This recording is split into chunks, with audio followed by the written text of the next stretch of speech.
시청자 여러분 안녕하십니까? 안녕하십니까? 이명수 변호사님의 정상회담 코너입니다.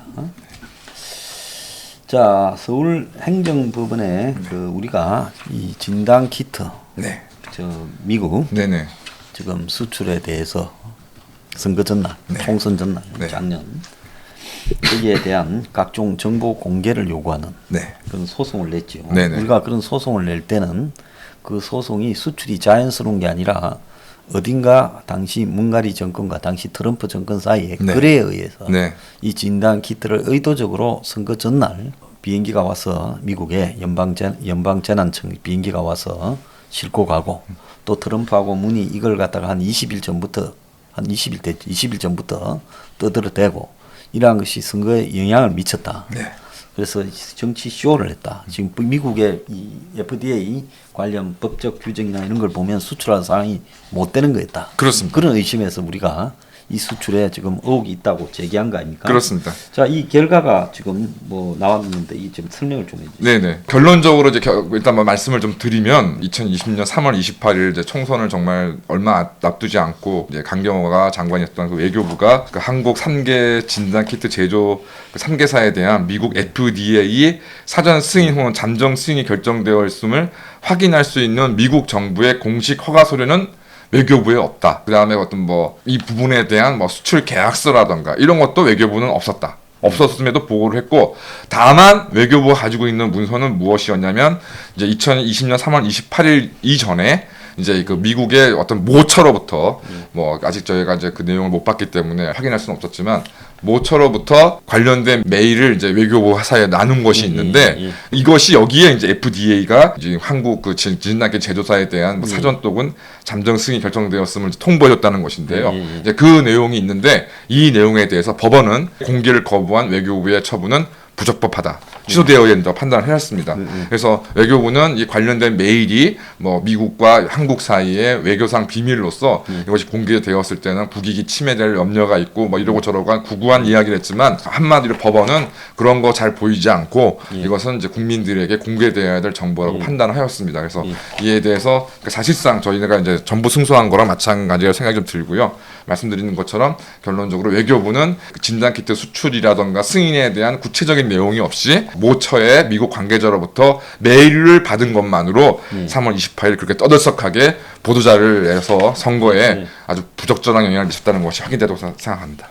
자, 이 부분에 관해서 우리가 지금 이번 소송에서 얻고 싶었던 것은 이게 도대체 이 진상을 알고 싶었던 거 아니에요? 그렇습니다. 그러니까 임 변호사님 다시 한번 시청자들에게 우리가 이 소송을 통해서 겉으로는 우리가 공개하라는 걸 공개 못한다 했지만 그걸 소송을 하는 과정에서 내용이 지금 드러나게 된 게 있지 않습니까? 그렇습니다. 예, 그 내용 다시 한번 주세요. 그래서 결론에 같은 말씀드리지만 이제 2020년 3월 28일 외교부가 이제 한국의 3개 진단 키트 제조사가 제조한 그 진단 키트에 대해서 미국 FDA가 사전 혹은 잠정 승인을 하셨다는 것과 그다음에 이 3개 이제 한국의 3개 진단 키트가 제조화된 진단 키트들이 미국으로 수출되었다. 이것이 이제 문재인의 어떤 외교적 역량, 외교적 교섭, 그 트럼프와 외교적 교섭의 결과라는 것이었는데 결론적으로 확인된 것은 이 발표한 외교부의 발표 내용에 발표 내용을 뒷받침할 만한 그런 FDA가 공식적으로 이 3개 진단 키트 제조사가 제조한 진단 키트를 긴급 사전 혹은 잠정 승인해줬다는 그런 공식적인 문서는 외교부는 보관하고 있지 않습니다. FDA의 승인, 뭐 사전 승인이든 잠정 승인이든 그런 문서를 외교부가 보관하고 있지 않습니다. 가지고 않다라고 그렇습니다. 그다음에 그 결과적으로 그 수출 계약을 체결했다고 외교부 발표했는데 외교부는 그 수출에 대해선 뭐 수출이 어떻게 승인이 됐다거나 수출에 어떤 계약서가 있다거나 그런 관련된 자료도 전혀 없습니다. 다만 외교부는 무엇에 근거해서 이 보도자를 발표했냐면은 결과적으로 미국의 모처 자신들이 밝히기를 거부하는 미국의 뭐 백악관인지 국무부인지 모르지만 모처에서 이러이러한 이러이러한 부분들이 이제 이루어졌다는 메일만을 근거해서 그 메일을 신뢰하고 이러한 내용을 발표했다. 라는 것이 이제 외교부의 공식적인 입장을 이제 밝혀졌고 저희가 이제 오간 우리나라 외교부와 미국 사이에 왔다 간 이메일들이 이제 공개가 되면 이제 그 내용들을 통해서 어떤 구체적으로 또 어떤 내용들이 오고 갔는지를 저희가 확인해서 또 말씀을 드리고 결과적으로 그냥 크게 그 어떤 실효성 있는 자료도 없이 외교부가 그냥 그 급하게 좀 졸속으로 이러한 보도 자료를 발표했다는 것이 이번에 확인된 것이 아니냐 생각합니다. 그럼 사전 승인이 없다라는 게 그런 내용은 뭐 저희가 있습니까? 그런 내용은 저희 확인내지 못했고요. 예. 어쨌든 이제 그 외교부에서 얘기한 것은 이제 그 뭐 FDA로부터 뭐 사전 혹은 잠정 승인이 되었다는 그 확인서가 자기들이 갖고 있지 않다 이 내용입니다. 확인서를 갖고 있지 않다는 말이 여기에 어디에 정확하게 들어 있습니까? 그게 각화된 부분입니다. 그러니까 판결의 이제 4쪽을 보시면 4쪽. 예, 4쪽의 예. 중간점을 보시면 예. 이제 그 원고들이 공개를 구하는 이제 그 별지 목록 기재 정보 그래서 2020년 3월 28일경 외교부가 밝힌 뭐 쭉 회사에 있는 미국 공식 허가 서류. 예, 근데 이에 대해서 사회 변론길에서 현재 보유하고 있지 않은 정보라는 취지를 의견을 밝힌 바가 있다. 아, 그러네요. 예. 자기들이 갖고 있지 않다는 겁니다. 예, 그래서 예, 예. 갖고 있지 않으니까 외교부 갖고 있지 않으니까 법원이 당연히 공개하라고 그 공개가 비공개가 부적법하다고 할 수가 판단할 수 없으니까 이 부분 각하가 된 것이거든요. 예, 그러네요. 갖고 예. 있지 않으니까 예. 개연성이 없다. 예. 갖고 있을. 음. 그 다음에 그 다음 거. 네. 그 뭡니까 저기 자기들이 계약서도 없다라는 거. 그 계약서가 다 포함되는 내용입니다. 아 계약서 잠정 승인 사전 승인이요. 예. 삼정 승인, 사전 승인, 수주 계약서 다 없는 거다. 그러면 이거를 내일 저기 우리가 보도 자료로 하나를 좀 냅시다. 네. 예, 그래서 내가 한번 정리를 해볼 거니까 네, 네. 변호사님 한번 봐주시고요. 네. 그래서 우리가 외견상 형식은 소송에서 패소한 것처럼 돼 있지만은 여기에 이 각하 원인 중에 없는 자료를 어떻게 내라 말이냐. 그렇습니다. 없는 자료니까 없다고 하니까. 없다. 예. 그럼 사전 승인, 잠정 승인에 대한 자료도 없으면서 떠들었다는 이야기네요. 그렇습니다. 자, 이 이야기를 좀 문제를 좀 삼아야 될 것 같고. 네네. 그다음에 문제는 자기들이 비밀 문건이 하나 있었다고는 했죠. 그렇습니다. 그 내용에 관한 것도 여기 혹시 있습니까? 예, 그 내용도 이제 있고 그래서 봅시다. 그 부분이 이제 인용 예, 자료 어디 있습니까? 예. 6쪽에 나오는 얘기입니다. 그래서 예. 그러니까 정보공개법 제9조 제1항과 이제 뭐 국가 외교 관련돼서 이제 이걸 비공개할 수밖에 없었다라고 얘기하는 것이니까 이제 그래서 쭉 이제 설명을 하고 이제 7쪽에 그 자기들 이제 그 법원에서 이제 이 무선들을 쭉 열람하게 되니까 뭐 이제 1번에 보시면은 이제 그 끝부분에 대한민국에 불리하게 상대 국가들의 교섭 정보로 활용될 수 있다거나 미국과의 외교적 신뢰관계를 심각한 타격을 줄 정도라고 보기 어렵다. 그다음에 비공개로 피고가 제출한 그렇습니다. 예, 문서. 그다음에 이제 비공개로 얻을 수 있는 공익보다 더 크다고 판단한다. 그러니까 지금 이 사건에 참여하신 이제 국민으로서의 알 권리 충족의 필요성이 비공개로 얻을 수 있는 공익보다 더 크다고 판단되고 그다음에 그 저희가 요구하는 그 정보들은 다른 비공개 대상 정보와 분리하여 특정이 가능하다. 그다음에 뭐 외교부가 위 정보가 공개될 경우 한미 외교관계에 중대한 지장을 초래할 것이라고 취지를 주장하나 이거 인정되기 어렵고 그다음에 뭐 위 정보들이 원고가 주장하는 바와 같은 외교부 자료의 허위 여부에 관한 의혹 해소나 진실 규명 및 권리 규정에 별다른 기여를 하지 않는다 하더라도 결국은 이제 정보 공개 청구의 목적에 특별한 제한을 두고 있지 않으니까 영향을 미치지 아니한다. 그래서 이 부분은 이 그 관련된 그 메일이나 이런 그 비공개 대상 정보로 정한 것은 잘못된 것이므로 취소하고 다만 이제 그 담당자의 개인 정보들은 당연히 저희가 요구하는 내용이 당연히 아니기 때문에 그러면 이거를 공개를 해라는 이야기 아닙니까? 그렇습니다. 공개를 하라는 이야기입니다. 그럼 그 사람들이 공개를 우리한테 하게 됩니까? 이제 아직 이제 그 이번 주 그러니까 이제 방송을 이제 좀 저희가 하는 날 말씀 이제 드리는 말씀이 화요일인데요. 이번 주 금요일 내지 다음 주 초에 이제 이 그 항소 기간이 이제 만료되는 거니까 이제 항소 기간이 지나가는 것을 이제 보고 만약에 당연히 이 판결이 확정되면 외교부는 당연히 이제 저희가 공개 청구를 한 자료를 공개해야 될 의무가 있는 것이죠. 외교부가. 네. 그러면 그 부분을 공개하는 게 우리 목적인 지금 자료는 그것밖에 없지 않습니까? 그거밖에 없습니다. 그 미국으로부터 뭐 받은 메일이라는 그런 거 아닙니까? 그거 하나로 했다는 거. 네네. 그럼 그거를 갖다가 우리가 항소를 안 해야 공개되네요. 그러니까 저희는 이제 항소하기가 좀 어려운 상황입니다. 그러니까 저희가 그 공개 그래서 일부러 좀 청구를 유지했는데요. 이게 이제 당연히 이제 이 관련된 보도 자료에 보면은 뭐 수출을 한다, 뭐 승인을 받았다 이런 내용이 있으니까 거기에 대한 직접적인 근거 자료가 있는지를 그래서 확인을 했던 것인데 현재 그거는 없고 우리가 확인할 걸 다 했으니까 우리는 그렇습니다. 항소할 필요가 없고 그렇습니다. 오히려 항소를 하지 않음으로써 네. 이 내용이 공개돼서 하는 게 낫다라는 그렇습니다. 이야기입니다. 예. 그러니까 외교부가 이제 항소 여부를 이제 결정을 해야 되겠죠. 예, 그러네요. 자, 그러면 이제 법원은 그렇게 어쨌든 그거는 공개하라고 돼 있으니까 네. 외교부가 공개해야 될 거 아닙니까? 그렇습니다. 예, 알겠습니다. 네. 그래서 이건 짐으로써 이겼다 이렇게 볼 수 있는 거네요. 그렇습니다.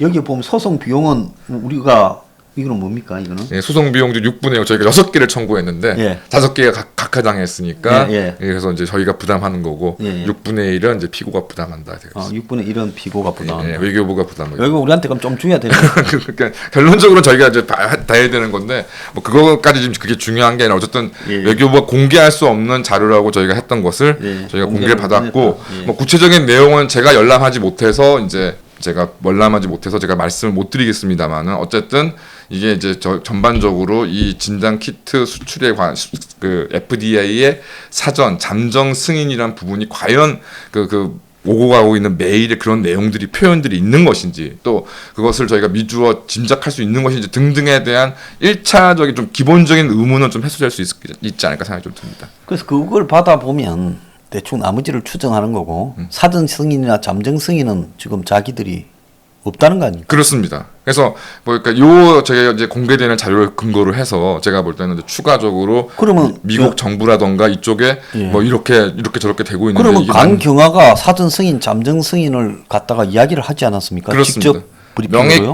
명확히 사전 잠정 승인 그러니까 이야기했습니다. 강경화를 고발하는 방법도 좀 생각을 해봐야 되겠네요. 어쨌든 이제 지금 공개되는 정보가 공개된 어떤 내용 정보를 보면요. 그렇습니다. 예, 예. 과연 거기에 사전 잠정 승인이라는 표현이 있는 것인지 예. 그걸 저희가 그걸 그걸 집중적으로 보고 좀 결정을 예, 하면 되겠네요. 확인하시면 될 것 같습니다. 아예로 지금 위원장 간다고 그러던데 함께라고 좀 이야기를 합시다. 야, 이거 아주 경사네요. 아주 고생하시죠. 아니 어디요? 그 아이로 좀 찬성합니다. 아이로 딱 망해버리게요. 자, 그래서 끝까지 물고 늘어져서 그래도 우리가 지금 또 한 발짝을 앞을 갔다고 생각을 합니다. 아마 이건 공식적으로 변호사 이게 포인트만 조금만 요약을 해주세요. 네. 그러면 제가 직접 써가지고 네. 보도 자료를 또 만들게요. 네, 그렇게 하겠습니다. 예, 그렇게 했으면 좋겠습니다. 참. 자, 지금 이제 민주당 이제 저기 경선이 끝났지만 초상집이 돼버리고 네. 엄청난 폭탄들이 심어져 있어요. 네. 근데 대장동 저것도 보면 굉장히 복잡해지고 있어요. 네. 제가 그 지난번에 아주 간단한 사건을 복잡하게 만들기 위해서 정영학 녹취록이 일정한 거리까지 네. 쭉 끌고 가서 검찰 경찰 수사를 그러다가 나중에 이제 그게 농담이었다. 네. 정영학이가 녹취하는 줄 알지만 내가 독을 탔다. 네. 김만배는 독을 탔다고 하고 네. 유동규는 네. 농담이었다. 이게. 지금 그렇게 나오잖아요. 네, 네. 그리고 정영학이는 전혀 그 부분에 대해서 그렇게까지 양심 선언하고 자료를 공개한 사람이 저항하지 않고 있고. 그렇습니다. 그러니까 제가 정영학이하고 유동규하고 김만배하고 남욱이 짜고 남욱도 한국에 잠깐 있을 때 이것들이 요 근래에 지금 하나를 드라마를 찍어놓고 그걸 양심 선언 녹취록처럼 제출해서 상당 기간 대장동 수사를 공전시키고 네. 막 혼란한 거죠. 네. 농담이었다, 독 탔다, 뭐 그런 일 없었다, 뭐 빰도 2014년이었다 이렇게 해버리면 이제 그 다음엔 어떻게 되겠습니까? 돈을 150억, 100억씩 떼였다 했다가 떼인 게 아니다. 어쩌다가 그쵸. 350억이 안 맞았는데 뭐 경비로 쓴 거다 했다가 로얄 뭐 VIP들한테 주기로 로얄 클럽이 있었다 하다가 그것도 아니다 하다가 그러면서 지금 이 일을 따라가는 언론 기자들이나 국민들이 전부 대장동에 대해서 헷갈리게 만드는 그렇습니다. 상황을 만들고 있지 않습니까? 근데 이 일의 핵심은 뭐라고 보십니까? 임 변호사님 대장동 게이트. 그러니까 다 이제 이 부분에 대해서 조금이라도 경험이 있으시면 다 아실 겁니다. 대한민국에서 현행법상 건축 뭐 집을 짓든지 그 집을 고치든지 다 인허가권자가 현재 지방자치단체장입니다. 네. 그래서 이재명이가 그 자기 입으로 이 대장동 개발에 대한 것은 내가 설계한 거다, 내가 결정한 거다 그렇게 얘기했습니다. 왜? 법으로 그렇게 되어 있으니까요. 그러면 결과적으로 그러니까 결국 돌아서 두 가지인 겁니다. 그렇다면 이렇게 엉뚱한 사람들이 뒤로 와서 막대한 이익을 취득하도록 이재명이가 과연 그렇게 자기가 직접 알고 결정을 내렸느냐. 그 다음에 가외로 그럼 이재명은 이렇게 부당한 이익을 나눠먹는 어떤 지위가 있었느냐 없었느냐 그게 확인되면 되는 것이고 만약 이것도 모르고 했다 그러면 이거는 정말 심각한 직무유기고 지금 이 대장동 어떻게 보면 전체 대한민국에 비하면 아무것도 아닌 그 조그만 대장동 이 개발 문제도 이런 식으로 처리를 못하는 사람 그래서 돈이나 몇 억씩이나 받아먹는 사람을 그 책임자로 그것도 오래 10년 가까이 이렇게 가까이 둔 사람이 대통령이 되면 그러면 이 다른 뭐 이러저러한 이권 사업들 더 많은데 그럼 이거를 과연 이재명이라는 사람이 처리할 수 있는 능력이 있는 거냐 없는 거냐 이 두 가지 문제 중이라고 생각이 좀 들고 결론은 하여튼 결과적으로 이 이재명이가 무슨 근거로 이 말도 안 되는 사업을 허가해주고 진행하도록 했냐 그걸 저희가 찾아봐야 되는 건데 굉장히 복잡하게 말하지만 진실은 간단한 게 그렇죠. 엄청난 이익이 남는 부분을 이재명이가 다 설계해서 결제했다는 거예요. 심지어 이 사업에 참여하는 그 컨소시엄이 3개가 있었잖아요. 네네. 메리처 증권이 뭐부터 해서 네네. 거기도 보면 이 3조의 수익성이 2, 3조다 라고 다 알고 있었다는 거예요. 근데 이제 막상 그 낼 때는 수익을 줄였다는 거죠. 굉장히. 그렇습니다. 그래서 그 지금 문화일보가 금요일 날 중요한 보도가 하나 나왔는데요. 대장동 개발 사업은 성남시장 정결로 규칙을 개정했다. 직보체제로 이미 성남시의 조례를 다 바꿨다는 거예요. 그렇게 할 수밖에 없습니다. 법에 그렇게 되어 있고. 그래서 유동규는 시장이 그 시의원들이 이야기하는 게 아무것도 아니다. 그냥 유동규는 그냥 이 심부름꾼에 불과하고 이재명도 직접 못 만나고 옆에 이재명의 옆에 뭐 정상진입니까? 정진상. 네, 정진상이 그 비서실장인가 걔를 만나고 보고했고 작은 건물 하나 짓는 것도 이천 시장실을 거쳐야 됐다. 그래서 도계공은 허울 뿐이었고 유동규는 정진상의 이야기를 듣고 정진상이 지시를 했다. 그래서 성남 도계공이 허수아비였고 도계공의 사업단은 대장동에 대한 중요한 정결권은 이재명에게 있었다. 이게 핵심이에요. 아니 그러니까 뭐 저 공기업에도 조금 아시는 분들은 아실 겁니다. 사실 이제 그 국민들의 생활과 가장 밀접하게 되는 이제 연관되어 있는 게 이제 한전 관련 기업들 뭐 한수원 같은 곳인데 거기서도 지금 이게 그 엄청난 그 적자가 나는 것을 뻔히 다 알면서도 뭐 태양광을 하네 풍력을 하네 이 난리를 치고 있지 않습니까?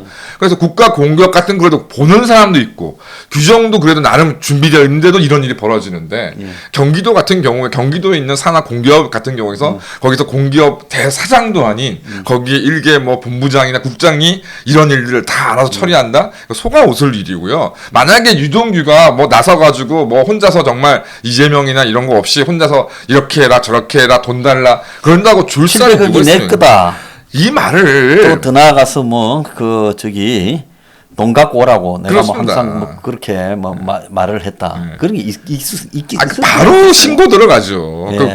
바로 신고 들어가죠. 그래서 뭐 아시지 않습니까? 최근에도 뭐 지자체장, 지자체 공기업, 뭐 지자체 공무원, 지자체 산하 공기업 대표들이 지금도 줄줄이 그냥 구속당하고 그러고 있는 게 비일비재한데, 그러면 유동규가 어떻게 그거를 그 유동규를 고발할 생각도 못 하고 정말 그 사업을 진행하는 뭐 남욱이라던가 뭐 김만배 입장에서는 얼마나 눈에 가시였겠습니까? 말도 안 되는 범법 행위를 막 저지르고 있는데. 당장 그냥 이재명한테 연락이 가서 연락하고. 자, 제가 자꾸 중간에서 달라고 한다. 그거 뭐 바로 날라가죠. 그렇습니다. 그건 유동규는 그 순간에 끝나는 거고. 그렇죠. 그다음에 야들이 차명 지분이 뭐 실제 주인이 따로 있다라고 한 녹취록 쓱 내용이 나오는 것도 그것도 보면 차명 지분이 따로 있다지만 검찰이나 경찰이 수사해 보면 차명 지분을 밝히겠습니까? 안 밝히죠. 얘들이 말을 안 하면요. 그렇죠. 그러니까 그것도 뻥이라는 걸 뻔히 놓을 줄 알고 집어넣은 거라는 거죠.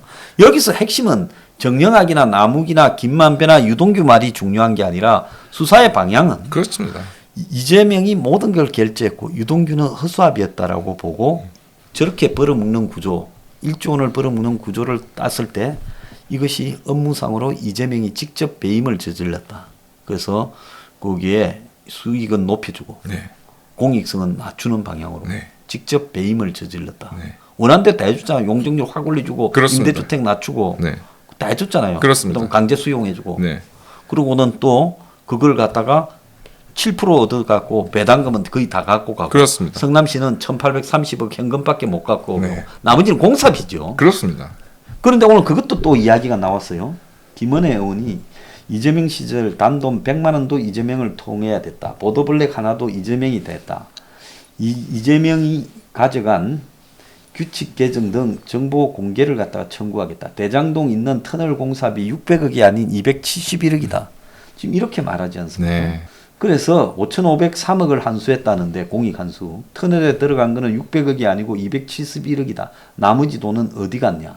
자, 그래서 도시개발법상 조성한 토지는 경쟁 입찰을 붙여야 되는데 수의계약으로 싸게 줬잖아요. 그렇습니다. 다른 데는 182대 1로 붙여서 1,936만 원인데 그렇습니다. 여기는 1,250만 원에 줬잖아요. 그렇습니다. 자, 그래서 화천대유는 그 천문학적인 돈을 먹었는데 이 부분에 대해서 그냥 이제부터 정령하기를 그냥 무시하고 녹취록을 그냥 이런 일에는 배임에는 횡령과 뇌물이 따르잖아요. 그렇습니다. 그렇지 않습니까? 이게 예. 쌍둥이잖아요. 쌍둥이죠. 그러니까 배임을 하죠. 그렇습니다.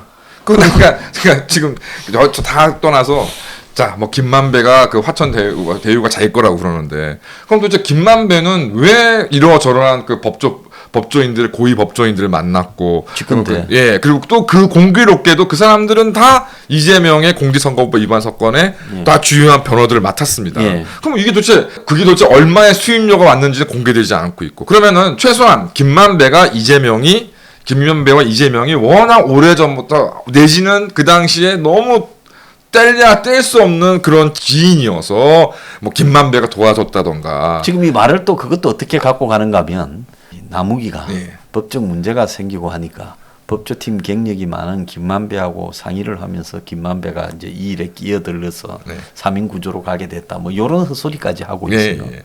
그래서 웃기는 거다. 김만배는 철저하게 이재명이 그렇습니다. 갖다 박아놓고 그렇죠. 바지로 앉혀놨고 그렇죠.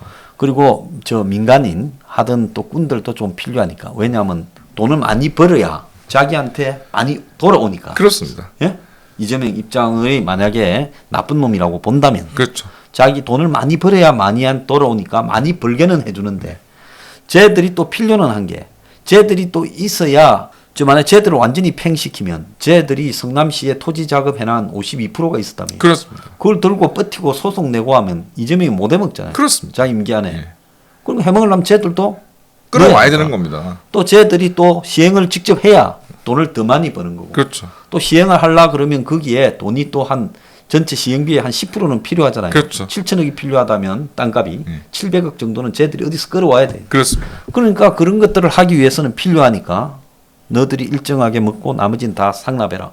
상식적으로 그렇게 봐야 되는 거 아니겠어요? 그렇습니다. 그리고 내 골차에 아픈 재판 문제는 네.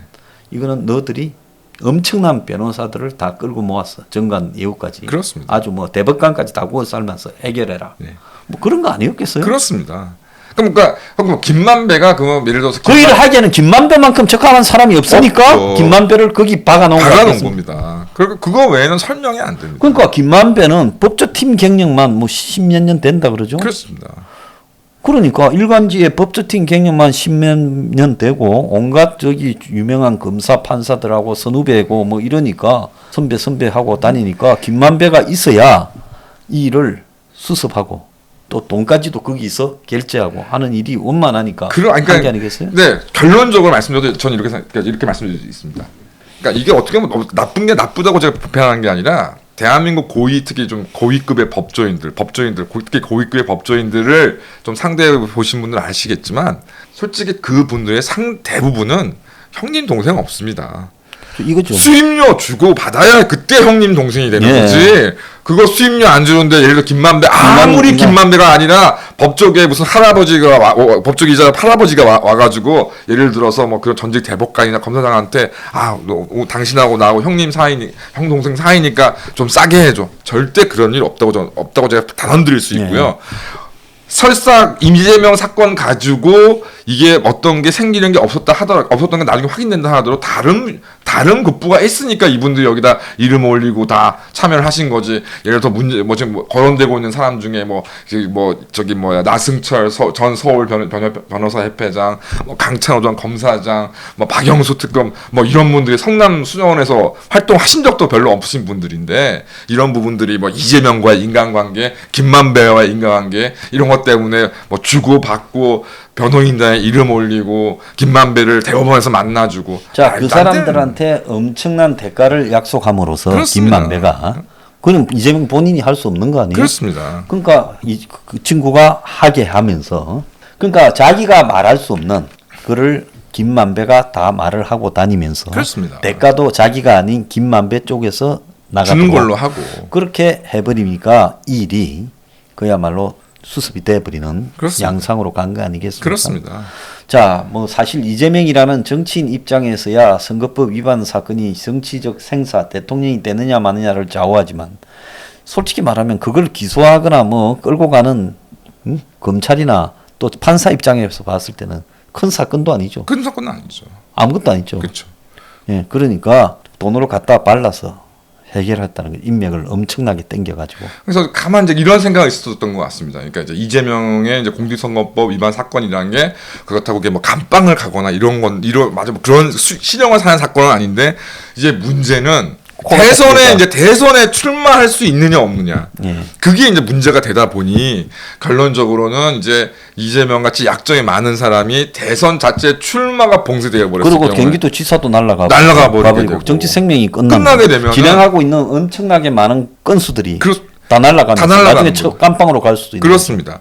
그러니까 김만배 입장에서는 어떻게든 이재명도 이재명이지만 본인이 관여되고 있는 본인의 이권을 위해서라도 이재명을 반드시 살렸어요. 만약 이걸 패배했다 그러면 김만배도 자기도 가는 거죠. 다 가는 건 나무이고 나발이고 다 같이 가는 거죠. 그래서 뭐 어떤 경우에 따라서는 어쨌든 결과적으로 지금 이 두 가지 핵심 대장동 사건의 대장동이라는 이 사태가 벌어지게 된 총체적인 결정권자가 누구였냐? 이재명이고 그다음에 김만배 대표라는 이른바 법조 브로커가 활동했던 그 활동들의 목적이 도대체 뭐냐?